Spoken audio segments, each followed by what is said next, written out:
Hello, I'm Bianca Bolissian, lead IT for Merrithew, and today we have here Aileen. She's a certified instructor, and she's going to be helping us with this Zenga programming exercise.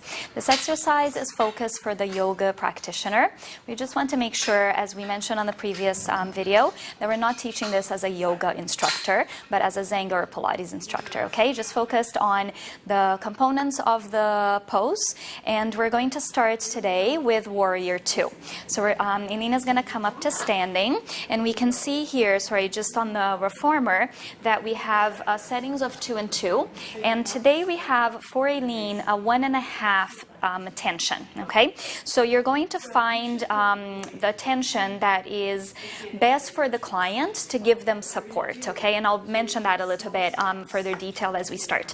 So we're going to come on up onto standing position, and you're going to notice on that end we have the jump board. Make sure that it's set appropriately, and we have this pad that is about the length of a yoga block, and it's attached and held on by the flex band, okay? So that is just to give us a bit of support through the knee. So the best thing about these exercises on the reformer here is that it's going to give us nice support and guidance through the movement. So first we're looking at a lunge position. She's going to tuck her toes on against the jump board, her foot on the platform extender, and we want to try and maintain that connection of the knee against the block the whole time.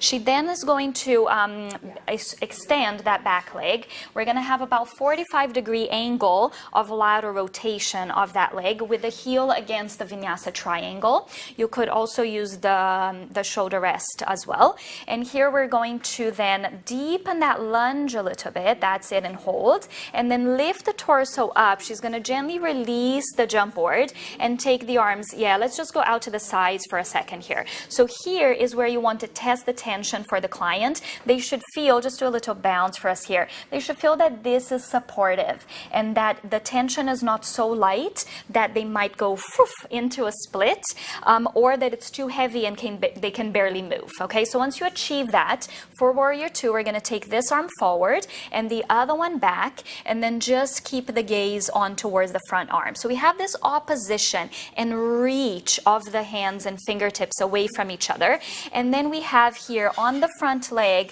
a nice parallel alignment. With the heel, you want to think of it dragging in towards your front sit bone. Okay, so that's going to help fire into the hamstrings to keep you the support for this knee and the hip. And then the toes are pushing and yielding forward into the jump board.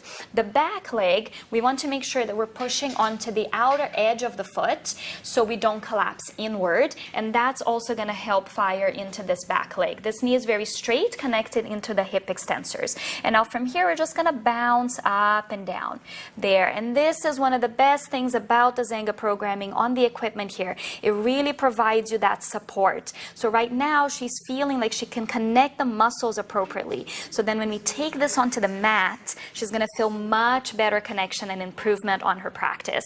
So now she's going to stay here, and we're going to include a bit of extension. So we're going to add the arm gliding down, the other arm, the palm goes up to the sky, and she follows again the hand with the gaze, and just get that nice supportive extension here. She just breathes laterally and anterior and posterior into the rib cage, making sure that we can still breathe. Remember, if you cannot breathe, you went too far, okay?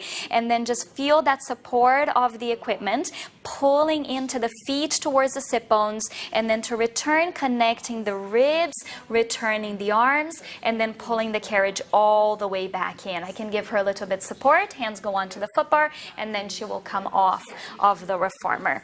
Thank you. That looked great. So I hope that this helps you guys break down that pose and exercise, and then hopefully help your clients achieve better results.